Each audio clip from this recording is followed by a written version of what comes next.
Benih Rahasia Sang Pewaris episode 131. Mendengar teleponnya berdering, Livi mengeluarkan teleponnya dan mengangkat telepon itu. "Halo, Mama. Ada apa?" tanyanya. "Livi, Shira akan bertunangan dengan Kenzo," Rahel mengungkapkan. "Serius?" Livi membelalakkan mata, merasa tak percaya. "Shira bertunangan? Dengan Kenzo?" tanyanya dengan ragu. Meskipun Livi sudah menduga ini akan terjadi, mendengar kabar tersebut tetap membuat hatinya terbakar oleh rasa cemburu. Di sisi lain, Nindya menggenggam cangkir kopi dengan erat, matanya tetap tertuju pada Livi.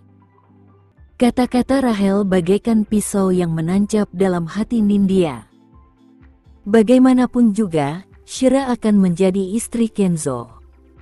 Rasanya, seolah-olah hidup ini memberi Shira segala yang terbaik, dan itu terasa sangat tidak adil bagi Nindya. "Benarkah, Mama?" Livi bertanya lagi, suaranya dipenuhi keraguan. "Shira yang menelepon dan memberitahu ayahmu sendiri. Jadi, bagaimana mungkin aku meragukannya? Sungguh, aku berharap ini hanya kebohongan." Rahel menjawab dengan suara yang terdengar kesal di ujung telepon. Setelah menutup telepon, Livi berbalik dan melihat ekspresi Nindya yang terlihat sangat tegang. "Apakah kamu baik-baik saja, Nindya? Shira akan bertunangan dengan Kenzo, loh," ujar Livi dengan khawatir. "Tak apa. Dia memang pandai memanfaatkan tipu daya untuk menarik perhatian Kenzo, sedangkan aku tak bisa seperti itu," jawab Nindya, nadanya penuh keputusasaan. "Apa maksudnya waktu itu? Kenapa dia bilang kamu disingkirkan oleh keluarga Wiharja?" Livi hampir tidak bisa melanjutkan pertanyaannya. Tatapan dingin melintas di mata Nindya. "Shira menjebakku. Dia meyakinkan semua orang kalau aku berencana menyakiti Nyonya Wiharja, dan semua orang mempercayainya. Itu sebabnya Kenzo menganggap aku bersalah. Shira sudah merampas semua yang pernah diberikan keluarga Wiharja kepadaku. Aku membencinya. Aku berharap dia tidak ada." Nindya menjelaskan dengan penuh amarah. Setelah mendengar cerita dari pihaknya, Livi tampak terkejut dan sangat kesal. "Apa? Shira benar-benar menjebakmu seperti itu? Dia benar-benar akan melakukan apa saja untuk merebut Kenzo, ya?" keluhnya. Di dalam hati Livi, Shira adalah orang yang licik, sehingga dia langsung mempercayai apa yang dikatakan oleh Nindya. "Karena itu, kamu dan ibumu harus lebih hati-hati. Jangan biarkan dia mengatur sesuatu di belakang kalian," saran Nindya dengan serius. "Jangan sebut-sebut itu. Shira sudah mengambil alih perusahaan ayahku dan bahkan merubah surat wasiatnya. Ibu dan aku tidak punya hak sedikit pun atas perusahaan itu. Semua itu sepenuhnya miliknya." Livi menggeram dengan marah. Wajahnya dipenuhi rasa frustrasi. "Shira benar-benar tak punya rasa kasihan terhadap kamu dan ibumu.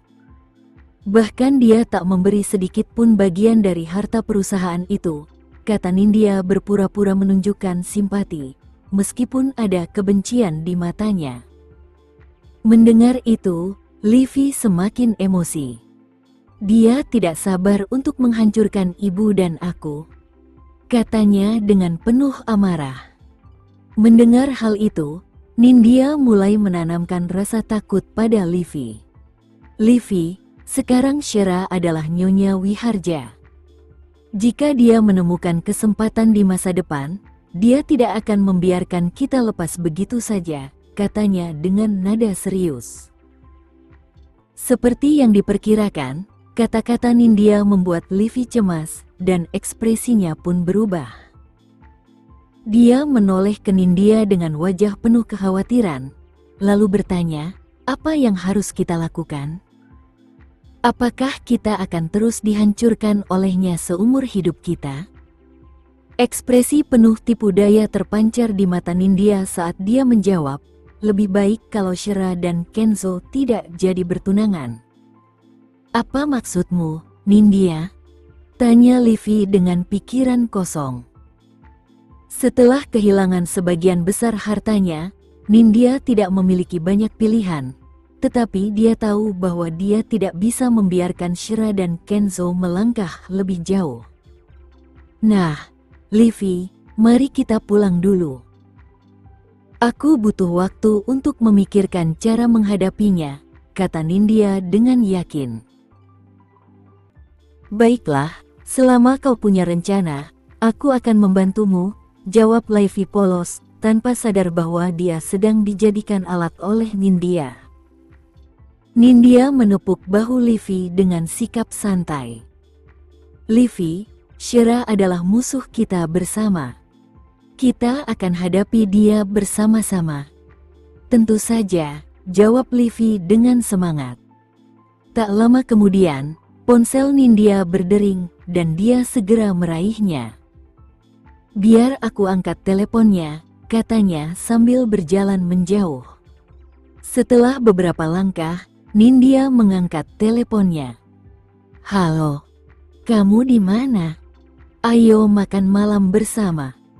Aku sudah pesan restoran untuk kita, suara Gilang terdengar dari ujung telepon. Baiklah, kirimkan alamatnya dan aku akan segera datang, jawab Nindya tanpa ragu. Siapa yang sedang bersamamu? Tanya Gilang penasaran. Dengan teman-teman, jawab Nindya singkat. Apakah Livy ikut? Tanya Gilang dengan nada cemas. Nindya mencoba menenangkan. Jangan khawatir, dia tidak akan tahu tentang kita. Jangan biarkan dia tahu soal kita, Nindya.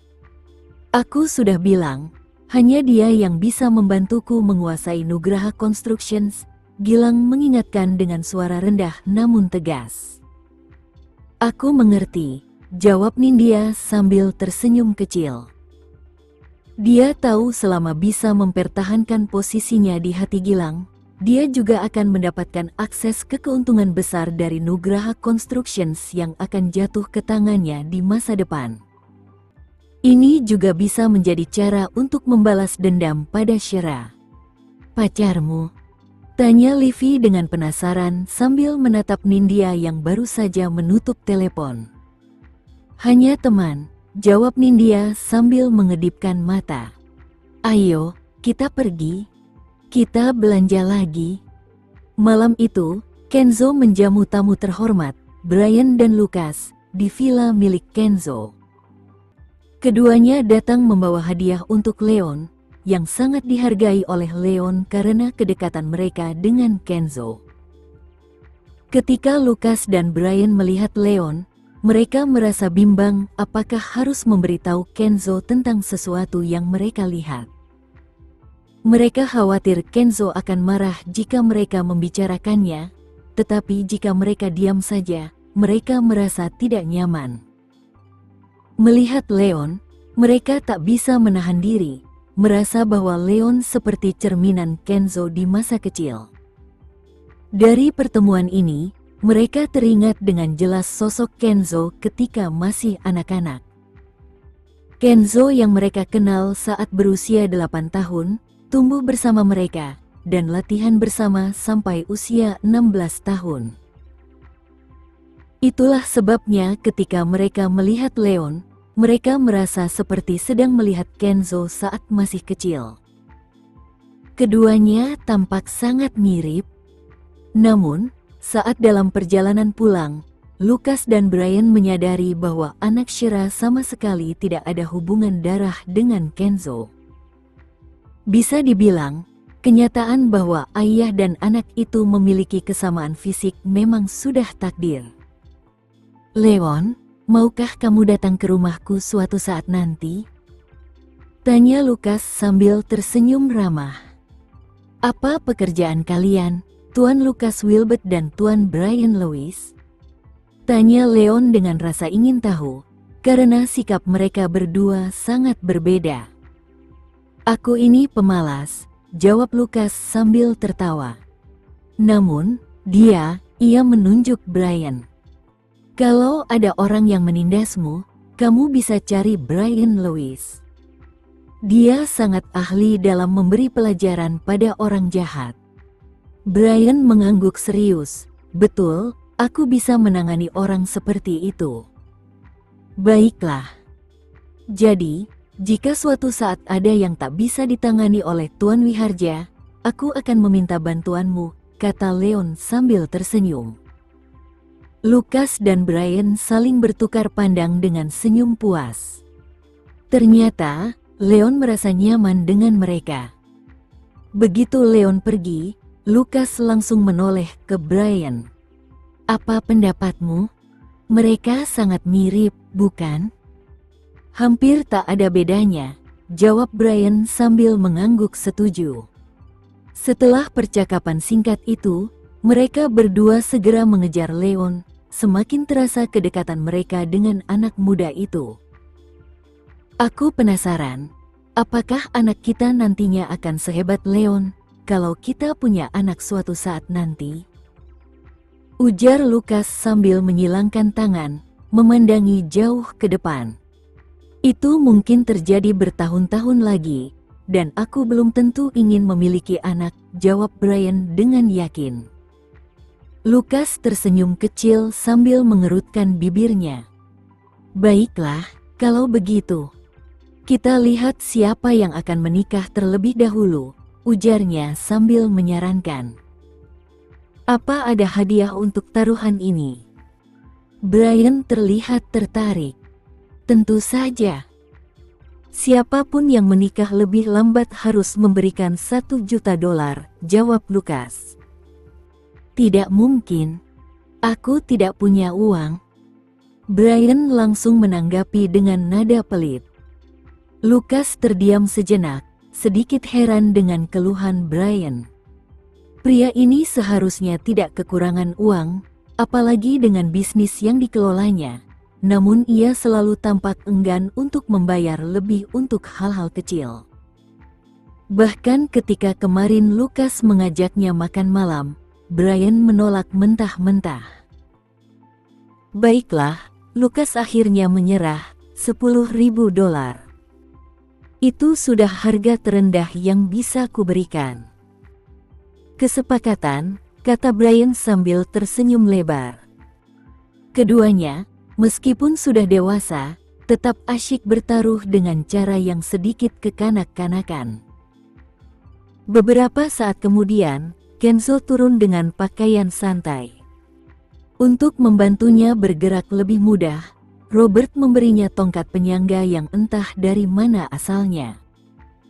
Awalnya Kenzo menolak menggunakan tongkat itu, tetapi setelah dipikir-pikir, ia tak punya pilihan selain menggunakannya sementara waktu.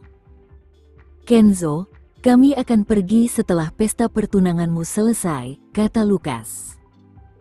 Kenzo duduk di sebelah mereka, mengangguk pelan. Tidak ada yang boleh pergi sampai pesta pertunangan ini benar-benar selesai. Mendengar itu, Lukas mengajukan pertanyaan dengan ekspresi penasaran.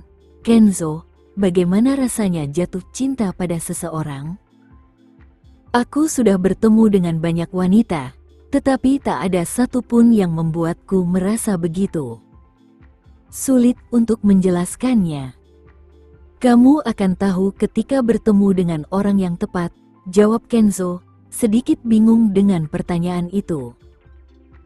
Dia bukan orang yang pandai menjelaskan perasaan, tapi yang ia tahu adalah saat takdir datang, tak ada jalan keluar. Dulu, ia merasa terganggu ketika neneknya berusaha mengatur pernikahannya. Namun sekarang, perasaan jatuh cinta pada seseorang yang sudah ia perjuangkan terasa begitu manis dan membahagiakan. Lukas melihat Brian duduk tegak seperti seorang prajurit dan mengulurkan tangan untuk menepuk punggung pria itu. Kau bisa merasa lebih santai bersama kami, Brian. Itu kebiasaan, Brian menjawab santai sebelum bersandar di sofa dengan lebih rileks. Setelah melihat Brian merasa lebih nyaman, Lucas beralih ke Kenzo dan berkata, "Brian dan aku baru saja membuat taruhan. Siapapun yang menikah lebih dulu harus memberikan $10.000 kepada yang lain. Apakah anggaranmu terbatas? Bagaimana kalau aku menyumbangkan $10 juta?" Kenzo merasa taruhan mereka terlalu kecil untuk seseorang dengan status seperti mereka. "Tidak masalah. Ini cuma taruhan kecil," jawab Lucas dengan santai. "Terutama karena Brian itu sangat hemat. Aku khawatir dia nggak bakal mampu untuk itu. Biasanya uangnya dihabiskan untuk membeli pedang dan pisau," tambah Lucas sambil tertawa kecil. Lucas merasa sedikit khawatir tentang sahabatnya yang selalu teguh prinsip itu. "Aku penasaran, apa yang bakal terjadi kalau dia bertemu wanita yang benar-benar dia suka, tapi tetap pelit seperti itu? Wanita itu mungkin gak akan bisa terima." Meskipun diejek, Brian tetap tenang, hanya menatap Lucas dan berkata, "Jangan khawatir tentang aku." Ketiganya seakan terhanyut dalam kenangan lama. Dalam ingatan mereka, masa-masa ketika mereka saling mendukung dan menjaga satu sama lain saat menghadapi tantangan sulit di hutan yang penuh bahaya. Kenangan itu cukup untuk mengingatkan mereka tentang arti pentingnya persahabatan sejati. Di sebuah apartemen di pusat kota, Nindya sedang duduk di sofa menunggu Gilang kembali. Pikirannya dipenuhi dengan pernikahan Shira dengan Kenzo. Ia terus memikirkan cara untuk menggagalkan pertunangan mereka. Pertunangan itu merupakan titik penentu dalam hubungan mereka, dan hampir tidak ada cara untuk mencegahnya, kecuali jika sesuatu yang besar terjadi. Nindya tiba-tiba teringat pada Adam. Ia merasa ragu jika Shira dan Kenzo akan melanjutkan pertunangan jika sesuatu buruk terjadi pada Adam. Namun, apa yang bisa ia lakukan untuk menciptakan kejadian itu? Rachel dan Livy jelas tidak akan terlibat. Lagi pula, Adam adalah sumber pendapatan utama mereka. Sepertinya Gilang adalah satu-satunya yang bisa melakukannya. Nindya juga tahu betul bahwa Gilang merasa cemas. Adam telah melatih Shira untuk mengambil alih bisnis keluarga Nugraha, dan begitu Shira belajar mengelola perusahaan itu, hanya masalah waktu sebelum perusahaan tersebut sepenuhnya menjadi miliknya. Sekarang, dengan Shira dan Kenzo bertunangan, dan dengan Kenzo yang begitu mendukungnya sebagai seorang ahli dalam bisnis, posisi Gilang di sisi Shira semakin tak berarti. Ada setengah bulan lagi sebelum pertunangan itu terjadi, yang berarti masih ada cukup waktu bagi Nindya untuk merencanakan langkah selanjutnya. Pikirannya semakin tajam saat ia merenung. Ketika Gilang kembali ke apartemen pada dini hari, sedikit kelelahan terlihat di wajahnya. Ia terpaksa tinggal lebih lama di kantor untuk menyelesaikan masalah keuangan perusahaan yang mendesak. "Nindya, kamu sudah pulang," kata Gilang, kemudian duduk di sofa.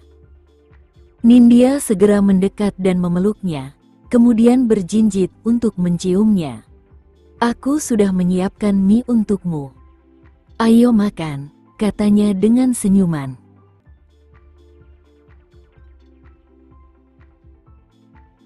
Sekian dulu ya video kali ini, kita lanjutkan lagi videonya di lain waktu. Oh iya, bagaimana menurut kalian? Semoga bisa sedikit menghibur kalian semua.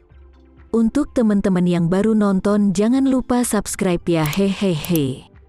Dan kalau teman-teman ada yang ingin gabung langganan, bisa langsung gabung saja untuk dapat fitur yang menarik dan sedikit membantu Mimin. Terima kasih banyak sudah menonton, sampai jumpa lagi, bye.